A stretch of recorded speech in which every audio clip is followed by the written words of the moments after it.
গোবিন্দ মজুমদার প্রায় ৭০ বছর বয়স হয়েও বেশ ফিটফাট ছিলেন।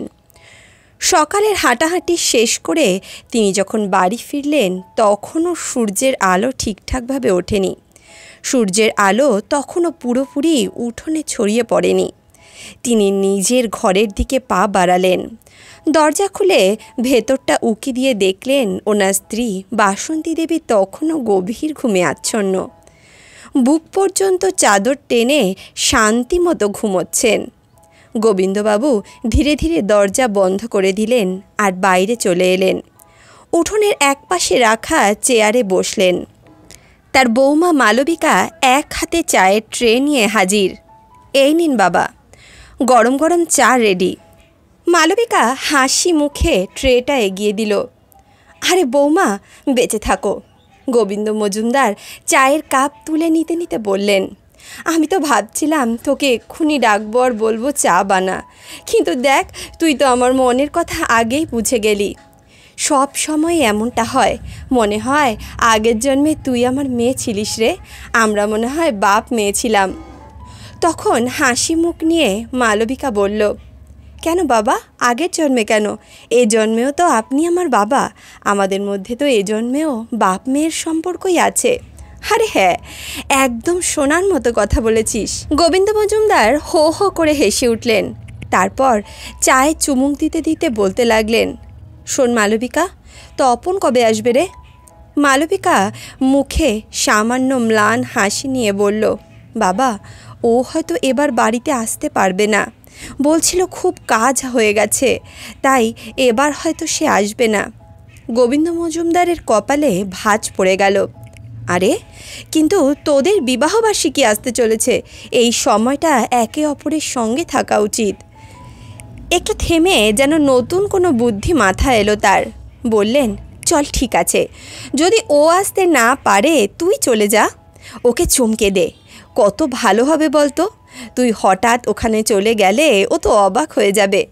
কিছুদিন ওখানে থাকবি, একটু ঘোরাফেরা করবি, দেখবি মনটাও ভালো লাগবে, সুখে দুঃখে দুজনের সময় কাটাবি। মালবিকা হঠাৎই ঘাবড়ে গিয়ে বলল, কিন্তু বাবা, এই বাড়ির কাজ। গোবিন্দ মজুমদার কথার মাঝখানে আটকে বললেন, আরে বৌমা, সারা দিন তো কাজই করিস, তুই তো আমাদের জন্য নিজের জীবনটাকে একেবারে উৎসর্গ করে দিয়েছিস। বিয়ের বিবাহ বার্ষিকীতে যদি একটু নিজের স্বামীর সঙ্গে সময় না কাটাস তাহলে আর কি করলি বল? আচ্ছা তুই এত চিন্তা করিস না, কয়েকদিন তো মাত্র কাটিয়ে আসবি, ওই কয়েকদিন ঠিক হয়ে যাবে, আমরা সামলে নেব। একটুখানি নিজের জন্য তো ভাবা উচিত, তপনের সঙ্গে একটু সময় কাটানো উচিত তোর। ঠিক তখনই বাসন্তী দেবী ঘর থেকে বেরিয়ে এলেন। আরে কোথায় যাওয়ার কথা হচ্ছিল?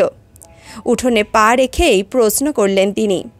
গোবিন্দ মজুমদার হেসে বললেন, ও কিছু না গো, আমি তো বৌমাকে বলছিলাম ও যেন তপনের কাছে কিছুদিনের জন্য ঘুরে আসে, কিছুদিন পরেই তো ওদের বিবাহ বার্ষিকী, আর ও তখন থেকে বলে যাচ্ছে, না বাবা আমি যাব না, বাড়ির কাজ কি হবে, তোমাদের কে দেখবে, এই সমস্ত কথা।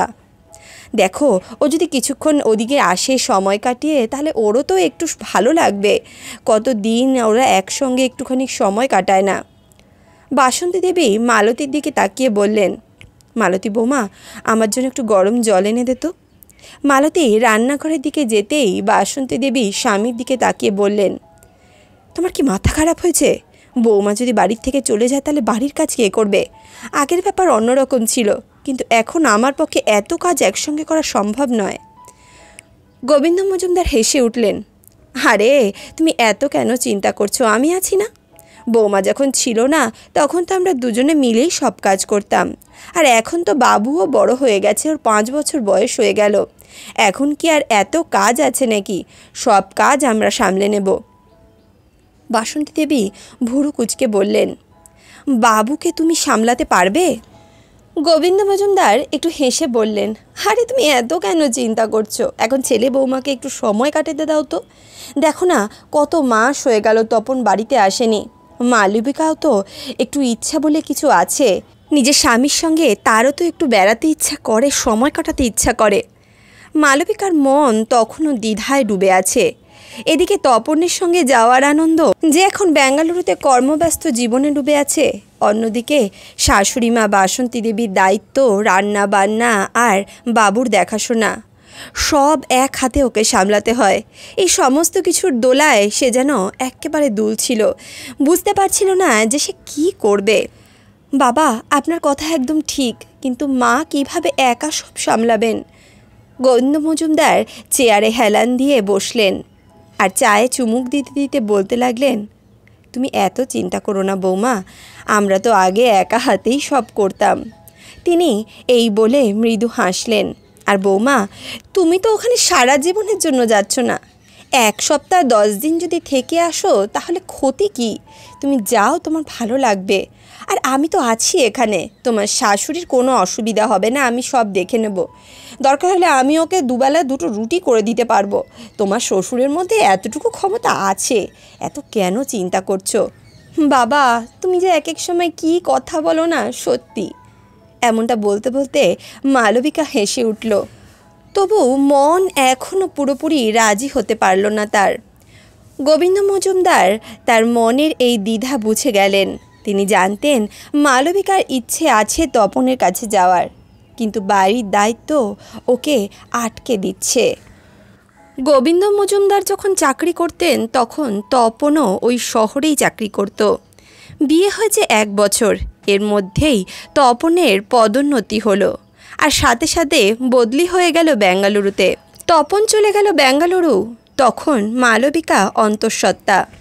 তপন চেয়েছিল মালবিকাকে শাশুড়ি মার ছায়াতলে রেখে যেতে, যাতে বাসন্তী দেবীর স্নেহ আর যত্নে মালবিকার দেখাশোনা ভালো হয়। তারপর বাবুইয়ের জন্ম হলো। তাকে সামলাতে সামলাতে মালবিকার দিন পার হয়ে গেল। ধীরে ধীরে এই বাড়িটাই হয়ে উঠল মালবিকার ছোট্ট পৃথিবী।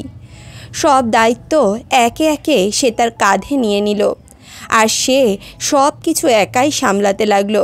ওদিকে তপন ওখানে ভালোই রোজগার করছিল। প্রতি মাসে বেতনের কিছু অংশ বাড়িতে পাঠিয়ে দিত।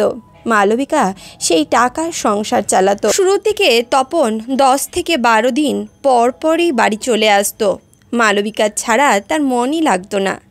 কিন্তু যত দিন গড়াতে লাগলো ততই কাজের চাপ বাড়তে থাকলো, আর তপনের আশা প্রায় কমেই গেল। এখন তো 3-4 মাসে একবার আসে, তাও ঘন্টার জন্য আসে, আবার ফিরে যায়। দেখা সাক্ষাৎ অসম্পূর্ণ, কথাবার্তা অপূর্ণ। আর তপন ফের ট্রেন ধরে ব্যাঙ্গালোরে ফিরে যায়। গোবিন্দ মজুমদার দেখেছিলেন মালবিকার চোখের কোণে জমে থাকা সেই অদৃশ্য মন খারাপ, আর তাই মালবিকা বারবার না বলা সত্ত্বেও তিনি সেদিন সন্ধ্যাতেই স্টেশনে গিয়ে ট্রেনের টিকিট কেটে আনলেন। মালবিকা যখন শুনল তখন তো আর কোনো কিছু বলারই ছিল না। সে তো একদম অবাক হয়ে গেল। বৌমা, আমি জানি তোর মনে কি চলছে। তপনকে চমকে দিবি, দেখিস ওর খুব আনন্দ হবে তোকে দেখে। আর হ্যাঁ, এটা ভাবিস না যে তোকে ছাড়া এই বাড়ি চলবে না। বাবুকে আমি সামলে নেব, আর তোর শাশুড়ি তো সব কিছু জানে, কোনো অসুবিধা হবে না। গোবিন্দ মজুমদার হেসে বললেন। এবার মালবিকার মনটা সত্যি সত্যি আনন্দে নেচে উঠল। ও একবার রান্নাঘরে তপনের জন্য ঘিয়ে ভাজা বিভিন্ন রকমের খাবার বানাচ্ছে, তো আরেকবার মটরশুঁটির কচুরি বানাচ্ছে। নানা রকম জিনিস বানিয়ে সে ব্যাগে পুরতে লাগলো। তপন আমাকে হঠাৎ দেখে খুব খুশি হয়ে যাবে।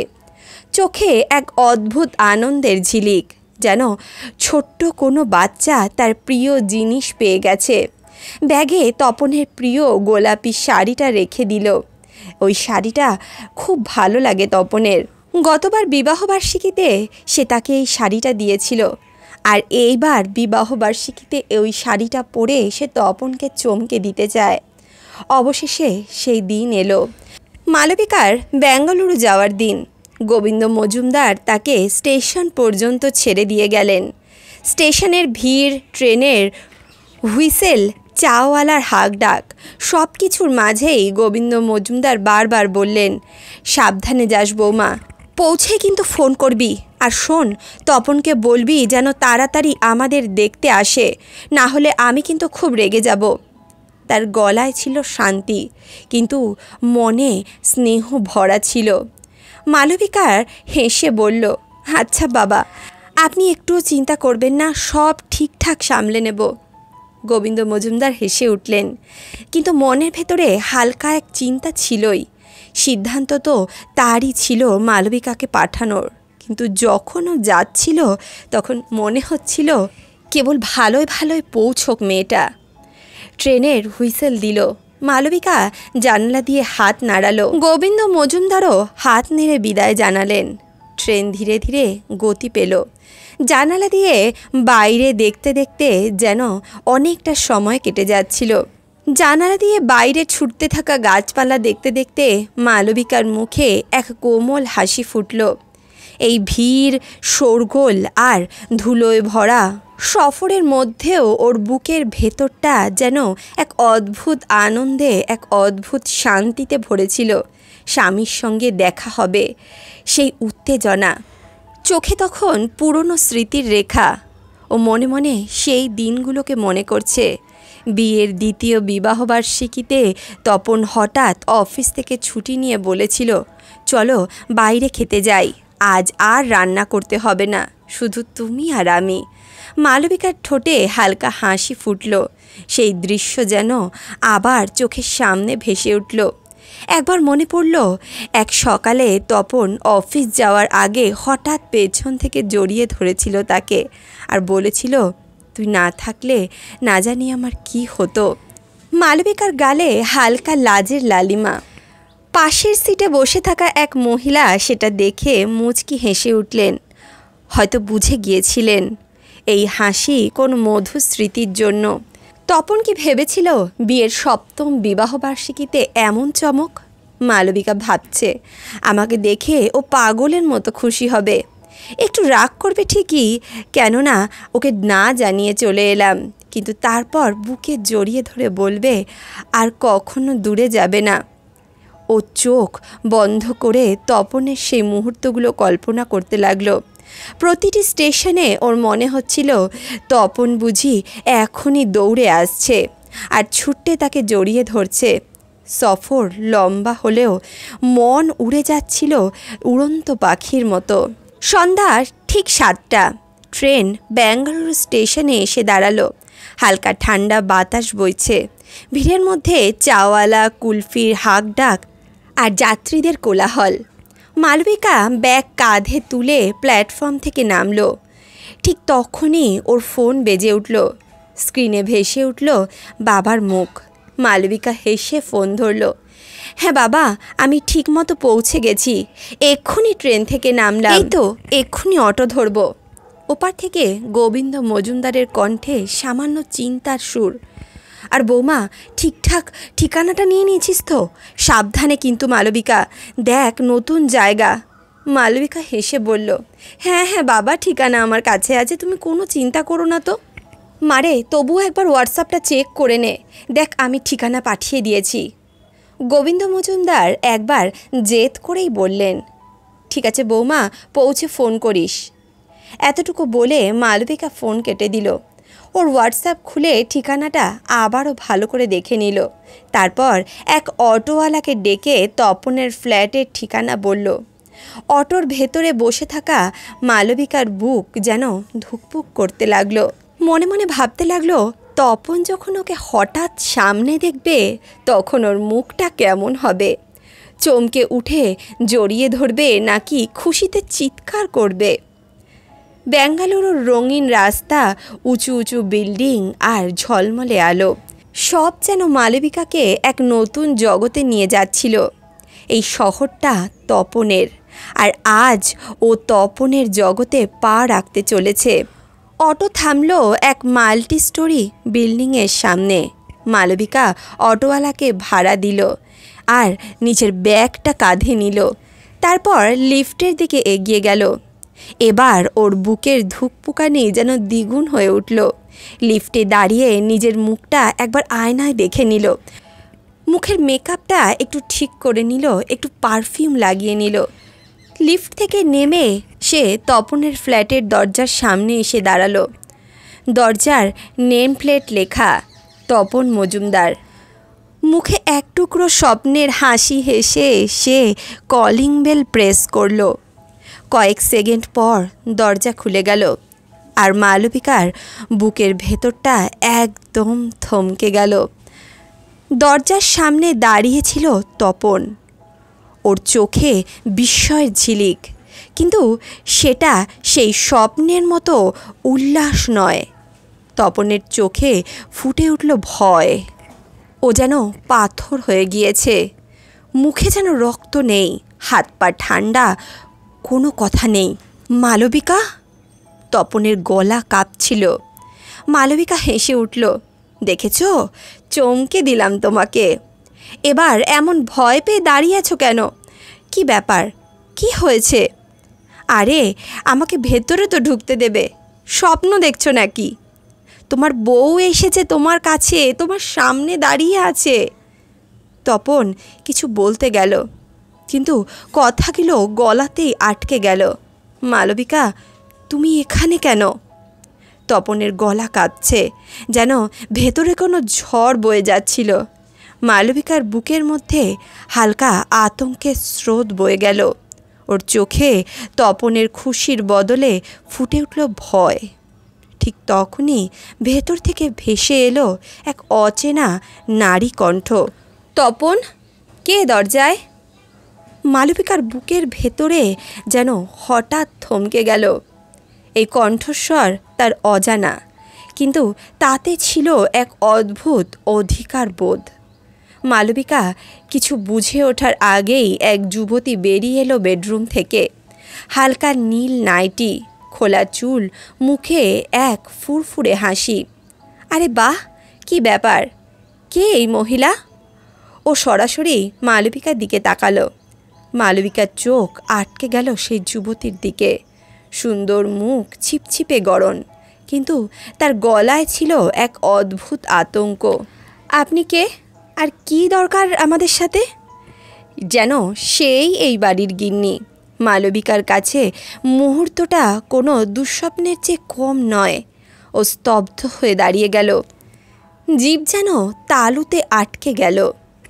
যে কথাগুলো মুখে আনতে যাচ্ছিল তার আগেই সেই যুবতী ফের বলল, আচ্ছা বুঝলাম, তুমি কোনো সেলস গার্ল না? দেখো, এই সময় আমার কিছু দরকার নেই, এখন এখান থেকে যাও। এই বলে সে দরজা বন্ধ করে দিতে গেল। মালবিকার গলা রুদ্ধ হয়ে আসছিল, কিন্তু সে নিজেকে শক্ত করে বলল, 1 মিনিট। এবার গলায় ছিল দৃঢ়তা। আমি কোনো সেলস গার্ল নই, আর কিছু বেচার জন্যও আসিনি। এক গভীর শ্বাস টেনে নিজের সাহস জোগাড় করল সে।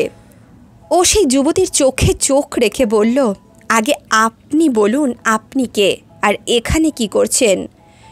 যুবতী ভুরু কুঁচকে বলল, দারুণ তো, আমাদের বাড়িতে এসে আমাকে জিজ্ঞেস করছে আমি কে। বাইরের নেম প্লেট দেখছো, তপন মজুমদার। হ্যাঁ, এটাই তপন, আমি ওনার স্ত্রী। এই একটুখানি ব্যাখ্যাই যেন মালবিকার পৃথিবী ভেঙে চুরমার করে দিল। পায়ের নিচ থেকে যেন মাটি সরে গেল, চোখে জল চলে এলো তার, মাথা ঝিনঝিন করতে লাগলো। তপনের দিকে চোখ তুলে তাকানোর সাহস পেল না মালবিকা। মনের ভেতরের আর্ত চিৎকার গলায় আটকে গেল, বুক শুকিয়ে এলো। তপন মালবিকার দিকে তাকিয়ে রইল। ওর চোখে এবার স্পষ্ট অপরাধ বোধ। মালবিকা, শোনো, আমার কথা শোনো। তপনের গলা কাঁপছিল, কিন্তু মালবিকার কান যেন বধির হয়ে গেছে।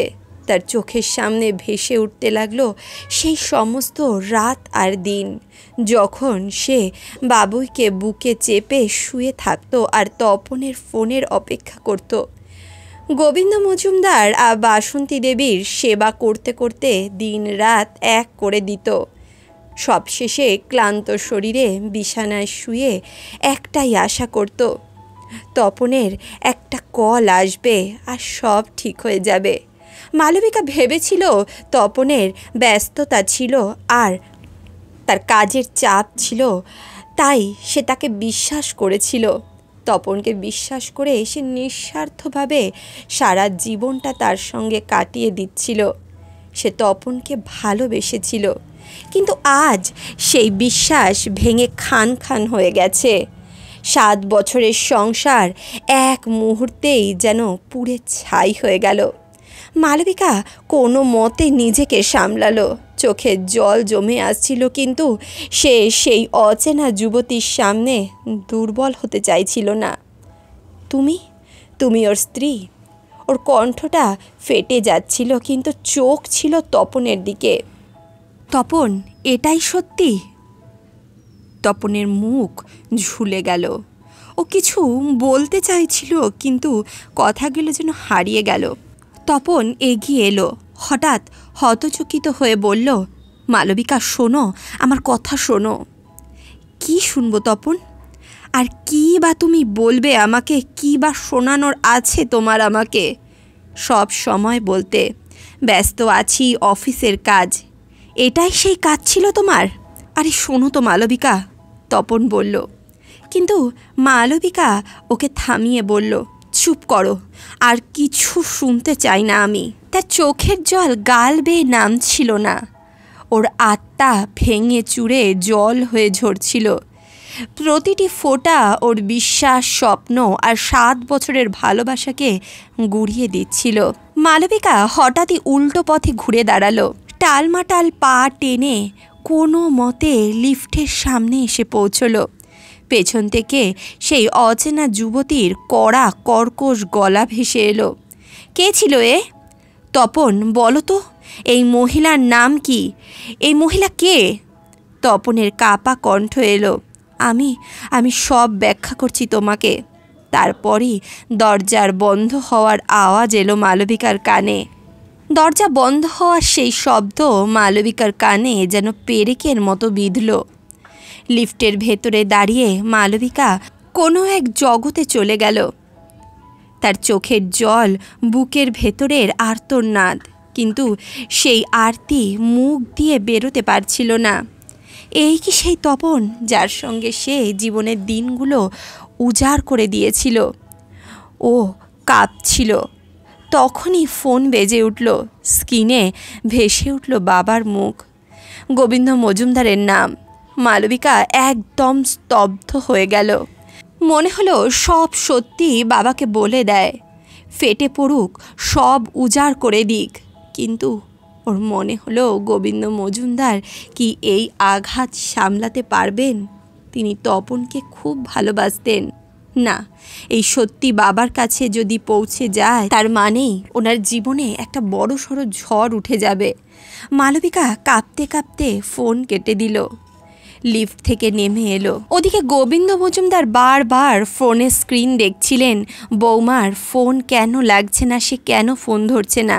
তার কপালে চিন্তার ভাঁজ, মনে অজানা আশঙ্কা দানা বাঁধছিল। কোথাও কিছু হয়ে গেল না তো? তিনি আবার মালবিকার নম্বর ডায়াল করলেন।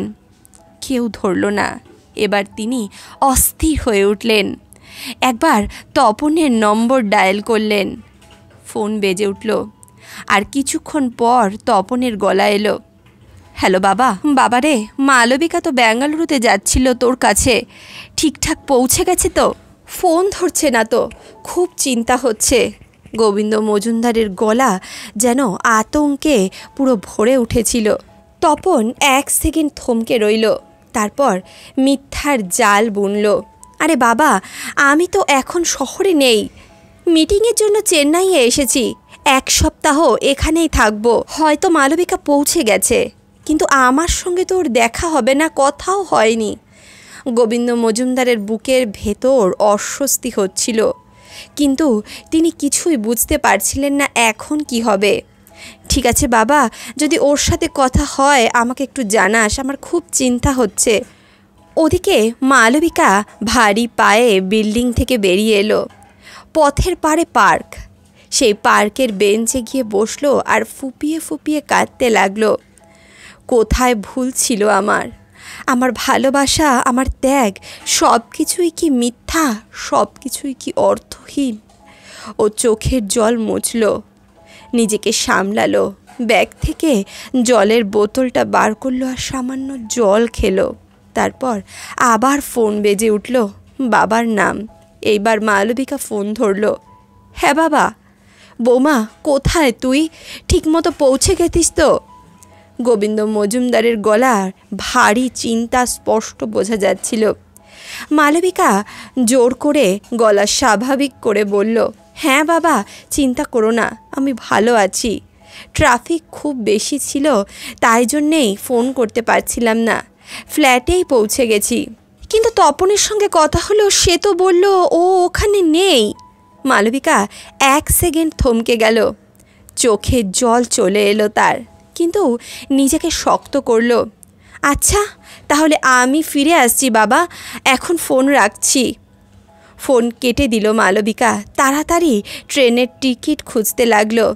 কিছুক্ষণের মধ্যেই সে ট্রেনের টিকিটও পেয়ে গেল।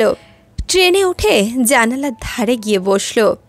জানালা দিয়ে বাইরে তাকাতে তাকাতে ওর চোখের জল গড়িয়ে পড়তে লাগলো, বৃষ্টির ফোঁটার মতো সেই অশ্রু। আমি তো তপনকে চমকে দিতে গিয়েছিলাম, আর ও আমাকে সারা জীবনের মতো আঘাত দিয়ে দিল। ওর চোখের কোণায় জমে উঠল 7 বছরের স্মৃতি। সেই রাতগুলো, ফোনে কথা, সেই চিঠিগুলো, সেই ভাঙা প্রতিশ্রুতিগুলো এত সহজে কি ভোলা যায়? মালবিকার মন কাঁপছিল। আমি কি সত্যি এত বড় একটা আঘাত পেলাম? আমি কি সত্যি এতটা খারাপ ছিলাম যে তপনের অন্য কাউকে ভালোবাসতে হলো, অন্য কাউকে নিজের সঙ্গী করতে হলো? চোখে জল জমে থাকলো। ট্রেন ছুটতে থাকলো। মালবিকা রেল স্টেশন থেকে নেমে যখন বাড়ির দিকে ফিরছিল, তখন তার চোখের নিচের দাগ আর মুখটা ছিল সম্পূর্ণ বিবর্ণ। ভাঙা গলায় সে একটু হাসতে পারছিল না। মুখে কষ্ট করে হাসি আনলেও ঠোঁট কেঁপে যাচ্ছিল। ট্রেন থেকে নেমে অটোতে উঠল সে। যখন বাড়ির কাছে আসলো, তখন গোবিন্দবাবু আর ওনার স্ত্রী গেটের সামনে দাঁড়িয়েছিল। মালবিকাকে দেখে তারা যেন হাঁপ ছেড়ে বাঁচল। আরে মা মালবিকা, তুই ফিরলি? গোবিন্দবাবু দরজায় দাঁড়িয়ে জিজ্ঞেস করলেন। সব ঠিক আছে তো মা?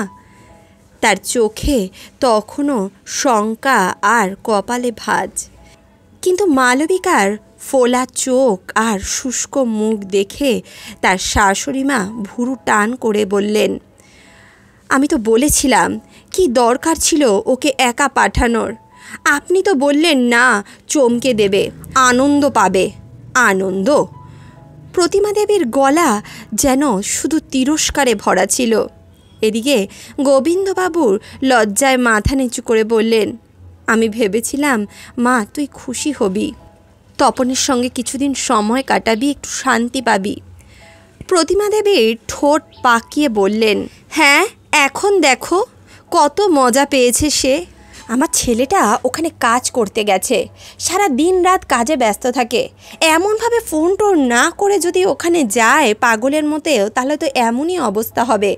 কতবার বারণ করেছিলাম, আমার কথা এই বাড়িতে কে শোনে? মালবিকা কোনো কথা বলল না। সে শুধু মাথা নিচু করে সোজা নিজের ঘরের দিকে চলে গেল। ঘরে ঢুকতেই বাবুইকে দেখল সে তখন ঘুমাচ্ছে। বাবুয়ের ছোট্ট মাথায় হাত বুলিয়ে দিতে দিতে তার চোখে আবার জল ভরে আসলো। বাইরে থেকে প্রতিমা দেবীর গলা এলো, মালবিকা খেয়ে নে মা, সারা দিনের ক্লান্তি। কিন্তু মালবিকা ধীর গলায় বলল, মা আজ আর খেতে ইচ্ছে করছে না মা, একটু ঘুমোতে চাই। সারা দিনের হাঁটাহাঁটির পরে সে হৃদয় থেকে খুবই ক্লান্ত হয়ে গেছিল। ভেবেছিল বিছানায় শুয়ে হয়তো একটু ঘুম পেয়ে যাবে, কিন্তু ঘুম এলো না। সারাটা ঘর নিস্তব্ধ, কিন্তু মন অজানা শোরগোলে পুরো ডুবে ছিল তার। কোথায় যাবে, কি করবে, কাকে বলবে? বাবাকে কি সব বলে দেবে, না বাপের বাড়ি চলে যাবে? না, বাবা মায়ের কাঁধে গিয়ে বোঝা হয়ে বসে থাকা তার পক্ষে সম্ভব নয়। এছাড়াও সে তো আর স্বাধীন নয়, সংসারের সব খরচ তো তপনই পাঠায়। যে মানুষটা তাকে ধোঁকা দিল তাকেই এখনও তার ভরসা করতে হবে। এ কেমন নিয়তি। আর এদিকে বেঙ্গালুরুতে তপন, যার নাম এখন সবাই শিবু বলে চেনে, আর তার নতুন স্ত্রী টিনা। টিনা, যার সঙ্গে সে 4 বছর আগে গোপনে বিয়ে করেছে। টিনা গর্জে উঠল, শিবু, এই মেয়েটা কে? কে এসেছিল এখানে? তুমি তো বলেছিলে তুমি অবিবাহিত, তাহলে এত বছর ধরে আমায় মিথ্যে বলেছ? শিবু মুখ নামিয়ে বলল, টিনা, আমি মানছি আমি মিথ্যে বলেছি, কিন্তু মালবিকা আমার স্ত্রী, আমার একটা ছেলে আছে। টিনা শিউরে উঠল, কি বলছো তুমি? আর এই সমস্ত কিছু তুমি আমার থেকে লুকিয়েছিলে? আমাকে তোমার পরিবারের কাছে নিয়ে যাবে বলেছিলে। তপন মরিয়া হয়ে উঠল, টিনা, বিশ্বাস করো, আমার ভালোবাসা শুধু তোমারই। মালবিকাকে তো জোর করে বাবা মা আমার সঙ্গে বিয়ে দিয়েছিল, বিশ্বাস করো টিনা। কিন্তু টিনার মুখ গম্ভীর হয়ে এলো। এদিকে তপনের মনে আরও এক দুশ্চিন্তা, মালবিকা যদি বাবাকে সব কিছু বলে দেয় তাহলে কি হবে? না না, এখনই বাড়িতে যেতে হবে, পরিস্থিতি সামলাতে হবে। পরের দিন তপন বাড়ির দিকে রওনা দিল। এদিকে প্রতিমা দেবী তো নিজের ছেলেকে দেখে খুশিতে ডুবে গেলেন। আরে তপন, তুই এলি বাবা, বলে তো আসতে পারতিস। কিন্তু গোবিন্দবাবুর চোখে কেমন যেন একটা খটকা লাগলো।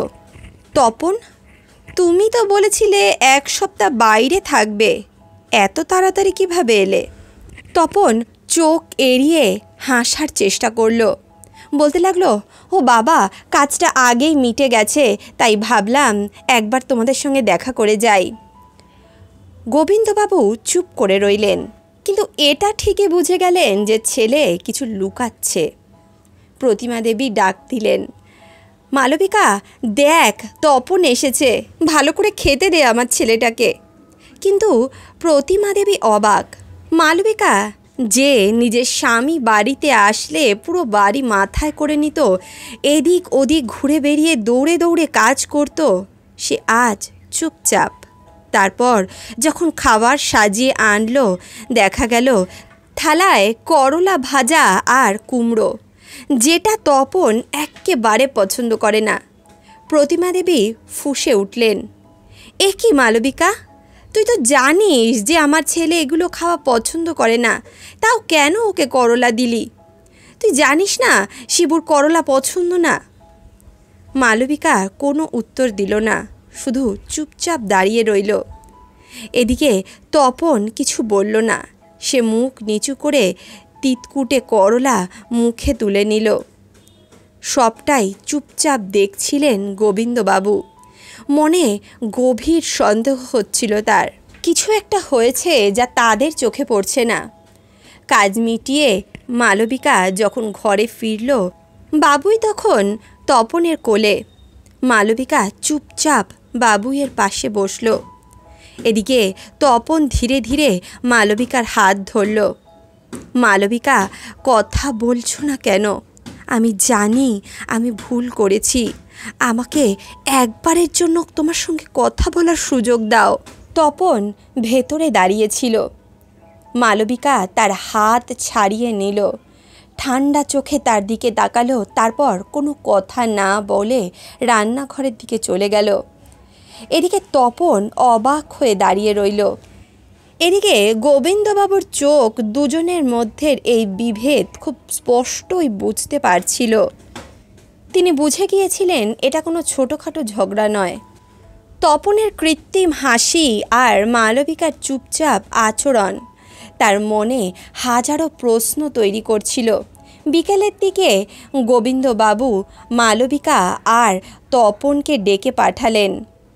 তার গলায় ছিল দৃঢ়তা, কিন্তু এক পিতার স্নেহ ফুটে উঠছিল। শোনো তপন, মালবিকা, আমি দেখছি তোমাদের মধ্যে কিছু ঠিক নেই। মালবিকা বৌমা, তোমার কি হয়েছে? বেঙ্গালুরু থেকে ফেরার পর থেকে তোমার ব্যবহার একদম বদলে গেছে। আর তপন, তুইও তো আগের মতো নেই। আমি জানি তোদের মধ্যে কিছু ঘটেছে, কিন্তু কি সেটা জানি না। সত্যি করে বল, বেঙ্গালুরুতে কি ঘটেছিল? মালবিকার চোখ নামিয়ে নিল। তার মন চাইছিল সব উজাড় করে বলে দিতে, কিন্তু তপনের উপস্থিতি তাকে থামিয়ে দিচ্ছিল। ওর গলা ভারী হয়ে আসছিল, চোখ ছলছল করছিল। তখনই তপন হাসির ভান করে বলল, বাবা তুমি এত কেন চিন্তা করছো? শুধু শুধু দুশ্চিন্তা করছো, সব ঠিক আছে। ওর গলার স্বর কৃত্রিম ওর নির্লিপ্ত ছিল, কিন্তু ওর হাতের কাঁপুনি সত্যি লুকাতে পারল না। মালবিকার নীরবতা আর সহ্য হলো না। সে মাথা তুলে দৃঢ় গলায় বলল, না বাবা, কিছু ঠিক নেই। তারপর এক নিঃশ্বাসে বেঙ্গালুরুর সব কথা বলে ফেলল। কিভাবে তপনের ফ্ল্যাটে গিয়ে সে সেই মহিলাকে দেখেছিল, কিভাবে ওদের সম্পর্ক সে নিজের চোখে দেখে এসেছিল। একে একে সব কথা। আঙিনায় নীরবতা নেমে এলো। গোপালবাবুর পায়ের নিচ থেকে যেন মাটি সরে গেল। এদিকে শাশুড়ি মা তো নিজের কানকেই যেন বিশ্বাস করতে পারছিলেন না। ওনার মুখ ফ্যাকাশে হয়ে গেল, হাত কাঁপতে লাগলো। এ কি করলি তুই তপন? গোপালবাবুর কাপা গলা যেন ফেটে পড়ছিল। আমার ছেলের কাছে আমার বৌমার এমন বিশ্বাসঘাতকতা? তপন মাথা নিচু করে বলল, বাবা এমন কিছু হয়নি, সব ভুল বোঝাবুঝি। ওর গলায় ছিল অস্থিরতা, তবু সত্যিটা ঢাকতে চাইছিল। এদিকে তার মা ছেলের মুখের দিকে চাইলেন। মায়ের মন এখনও ছেলেকে রক্ষা করতে চাইছে। না মালবিকা, তুমি আমার ছেলের উপর কেন এমন দোষ চাপিয়ে দিচ্ছ? ও কোনোদিনও এমন কাজ করতে পারে না। ও দিন রাত খাটছে এই বাড়ির জন্য। কিন্তু গোপাল বাবুর চোখের রাগ আর যন্ত্রণা একসঙ্গে ভাসছিল। তাহলে কি মালবিকা ভুল বলছে? আমি আমার বৌমাকে চিনি। ও এত বছর ধরে এই পরিবারকে আগলে রেখেছে, ও মিথ্যা বলতে পারে না। সঙ্গে সঙ্গে গোবিন্দবাবুর স্ত্রী বলে উঠলেন, কি আর হবে, যখন একটা ভুল হয়েই গেছে আর কি বা করা যেতে পারে। তপন, ঠিক হয়ে যাবে সব, তুই চিন্তা করিস না। মালবিকা বৌমা, এই নিয়ে আর ঝামেলা বাঁধিও না, যা হয়েছে ভুলে যাও।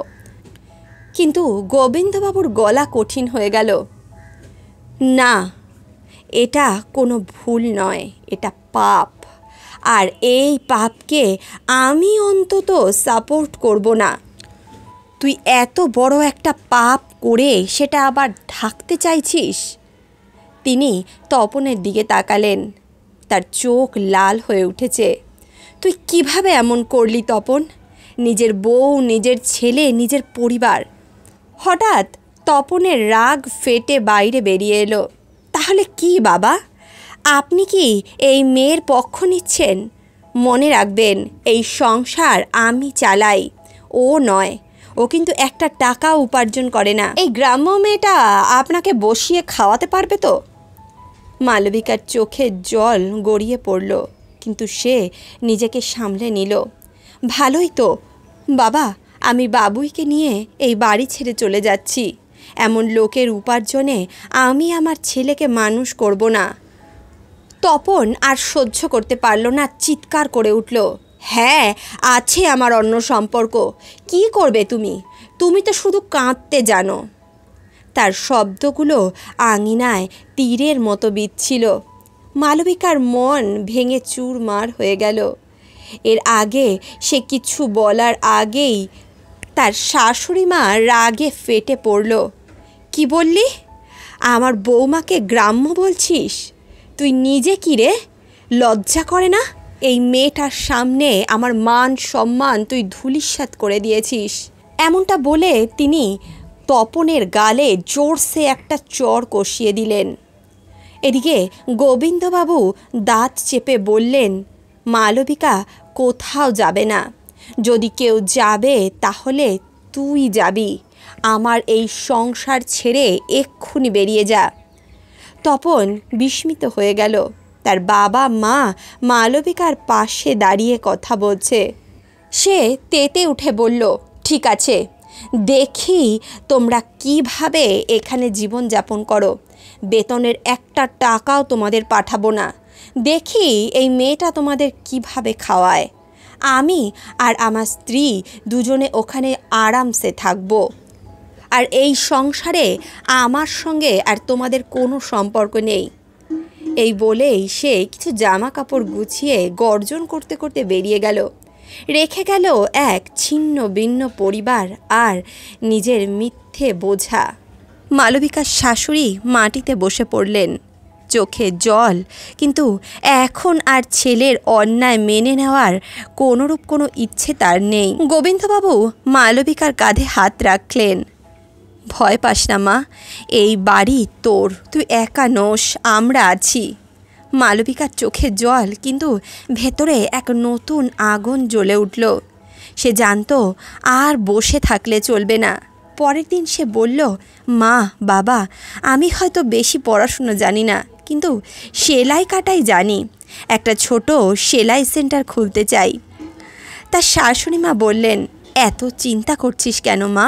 বাবার পেনশনে তো আমাদের ভালো মতোই চলে যাবে। কিন্তু তুই যদি কিছু করতে চাস, আমরা কখনোই তোকে আটকাবো না। এটা তো খুব ভালো কথা। এদিকে গোবিন্দবাবুও গর্বের সঙ্গে বললেন, হ্যাঁ রে মা, তুই নিজের পায়ে দাঁড়া, এটাই তো আমাদের স্বপ্ন। মালবিকা বাড়িতেই ছোট্ট সেলাই সেন্টার খুলে ফেলল। কিছুদিনের মধ্যেই পাশের বাড়ির মেয়েরা আসতে লাগলো। মালবিকার কাজের প্রশংসা ছড়িয়ে পড়ল। এদিকে গোবিন্দবাবুর জমির একটা অংশ বিক্রি করে মালবিকার নামে বাজারের দোকান কিনে দিলেন। মালবিকা সেখানে বুটিক খুলল, দুজন মেয়েকে চাকরি দিল, সংসারে নতুন আলো এলো। এদিকে তপন তো তখন বেঙ্গালুরুতে নিজের স্ত্রীর সঙ্গে নতুন সংসার শুরু করেছিল। এমনই একদিন কাজের থেকে যখন সে ফ্ল্যাটে ফিরল, দেখল তার স্ত্রী সেখানে নেই। তপন যখন নিজের স্ত্রীকে ফোন করে বলল, তুমি কোথায়? তার স্ত্রী ঠান্ডা গলায় উত্তর দিল, আমি একটু বেরিয়েছি, কিছুক্ষণের মধ্যেই ফিরে আসছি। কিছুক্ষণ পর তার স্ত্রী সেখানে চলে আসলো, কিন্তু তার হাতে একটা স্যুটকেস ছিল। কোনো কথা না বলে নিজের জিনিসপত্র গোছাতে শুরু করলো। টিনা, কি হয়েছে তোমার? তপন তড়িঘড়ি করে বলল, তোমার সাথে আর থাকবো না আমি। দেখো শিবু, তুমি আমাকে ঠকিয়েছ। টিনা বলল, না টিনা, আমি তোমার জন্য মালবিকাকে ছেড়ে এসেছি, আমার বাড়ি ছেড়ে এসেছি। এটা তুমি আরও বড় ভুল করেছ শিবু। যে ছেলে নিজের বউ নিজের ছেলেকে ছেড়ে চলে আসতে পারে, সে আমার সঙ্গে কি করে থাকবে? এমন মানুষের সঙ্গে আমি আমার জীবন কাটাতে পারবো না। এমনটা বলে টিনা ব্যাগ হাতে নিয়ে বেরিয়ে যেতে যেতে বলতে লাগলো, কোর্টে দেখা হচ্ছে। এদিকে তপন একা ফ্ল্যাটে বসে মাথা চেপে ধরল। নিজের তৈরি অন্ধকারে সে আজ একা। আর এদিকে মালবিকার সেলাই সেন্টার, বুটিক আর বাবুই আর তার শ্বশুর শাশুড়িকে নিয়ে এক নতুন জগৎ শুরু করেছে। নিজের ঘরে আজ তার আলোয় ভরা সংসার। একদিন সকালে গোবিন্দবাবু এক আইনজীবীকে বাড়িতে ডেকে পাঠালেন আর উইল তৈরি করলেন। উইলে তিনি লিখে রাখলেন যে তার অবর্তমানে তার সমস্ত সম্পত্তি যেন তার বৌমার হয়ে যায়। তার বৌমা আর তার নাতির নামে তিনি নিজের সমস্ত সম্পত্তি লিখে দিলেন। উইল পড়ে মালবিকার চোখ দিয়ে টপ টপ করে জল গড়িয়ে পড়ল। সে বলল, বাবা, যাই হোক না কেন, তপন আপনার ছেলে, আর আপনি তাকে নিজের সম্পত্তি থেকে এইভাবে বঞ্চিত করে দিচ্ছেন। এটা আপনি ঠিক করছেন না বাবা, একবার ভেবে দেখুন। গোবিন্দবাবু শান্ত গলায় বললেন, না রে মা, আজ এটা ছেলে বা বৌমার ব্যাপার নয়, এটা সঠিক আর ভুলের ব্যাপার। আমাদের বার্ধক্যে আমাদের দেখাশোনার দায়িত্ব ছিল আমার ছেলের, কিন্তু সে তো নিজের দায়িত্ব থেকে মুখ ফিরিয়ে নিল। এখন যে সত্যিকারের ছেলে হয়ে আমাদের পাশে দাঁড়াচ্ছে, তাকেই আমি নিজের সমস্ত কিছু দেব। ওদিকে বেঙ্গালুরুতে তপনের কাছে একটি আদালতের নোটিশ এসে পৌঁছল। নোটিশটা পড়েই তার পায়ের নিচ থেকে যেন মাটি সরে গেল। টিনা ওর বিরুদ্ধে প্রতারণার মামলা ঠুকে দিয়েছে। ওর গরিমা, ওর মিথ্যে আর অহংকার সব মিলিয়ে এখন সে সর্বনাশের মুখে এসে দাঁড়িয়েছে। তপনের অবস্থা এখন সেই ধোবির কুকুরের মতো হয়ে গেছে, না ঘরের রইল আর না তো ঘাটের। তাহলে বন্ধুরা, তোমরা কি মনে করো, গোবিন্দবাবু যে সিদ্ধান্ত নিয়েছিলেন সেটা কি ঠিক ছিল? এই সমস্ত বিষয়ে টিনার কি কোনো দোষ আছে বলে তোমাদের মনে হয়? নিজেদের মূল্যবান মন্তব্য কমেন্ট বক্সে অবশ্যই লিখে জানাবে। গল্পটি ভালো লাগলে অবশ্যই ভিডিওটিতে একটি লাইক করো, বন্ধু বান্ধব আত্মীয় পরিজনের সঙ্গে ভিডিওটি শেয়ার করো। দেখা হচ্ছে নতুন কোনো কাহিনীর সঙ্গে, নতুন কোনো ঘটনার সঙ্গে। ততক্ষণের জন্য সুস্থ থাকো, ভালো থাকো।